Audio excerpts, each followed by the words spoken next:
Sesend ko kay mami. Legit na eh. Panahon ng kamusmusan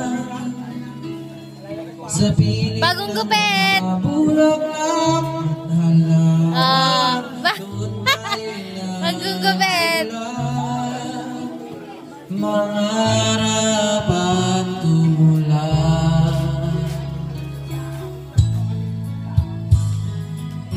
Hoy, send ko kay mami. Natatandaan mo pa ba